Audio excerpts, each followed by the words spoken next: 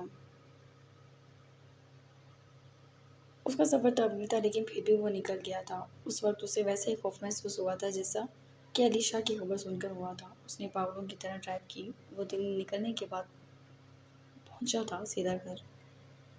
مہروز کہاں داخل ہوتے ہی پہلا سوال یہی تھا۔ اس کے گارڈز بھی خاموش کھڑے تھے۔ اس کا دل بیٹھ رہا تھا۔ اس کے گارڈز نے اندر اشارہ کیا اور وہ تقریباً دوڑ کر اندر داخل ہوا اور مہروز کے کمرے میں جا گھسا۔ مہروز بری طرح زخمی تھا۔ اس کے سر پر، اس کے ہاتھوں پاؤں پر چوٹیں تھیں جس کی وجہ سے وہ گھائل تھا۔ بہزاد نے دروازے کے پاس کھڑے ہو کر یہ منظر دیکھا تھا۔ اس نے گردن موڑ کے پیچھے کھڑے گارڈز کو دیکھا اور غصے کی شدت سے آواز اٹھا کر مارا تھا۔ اگر وقت پر کچھ نہیں کر سکتے تو تم سب بیکار ہو۔ وہ دھاڑ اٹھا۔ سر، ہم سر کی لوکیشن نہیں ٹریک کر پا رہے تھے، ایک بولا جبکہ بہزاد نے اس کا گریبان جکڑ لیا۔ تم 15 لوگ ہو جسے ان بہانوں کی ضرورت نہیں، تو میرے سامنے یہ بہانے بازی نہ کرو۔ انڈرسٹینڈ ہے؟ تم لوگوں کی ٹریننگ ایسی کی گئی ہے کہ اگر 100 بندہ کھڑا ہو تو تم میں سے ایک بھی کافی ہے۔ وہ ان پر چیخ رہا تھا اور پھر وہ اندر آ گیا۔ مہروز کے پاس بلوشہ بھی تھی۔ وہ دانت پیسے اسے دیکھ رہا تھا اور اچانک اس کے موبائل پہ مبین خان کا فون رنگ کرنے لگا اور اس طرح وہ معاملات میں ایسا الجھا کہ اسے یاد ہی نہیں رہا کہ وہ ایک معصوم جان کو چھوڑ آیا ہے۔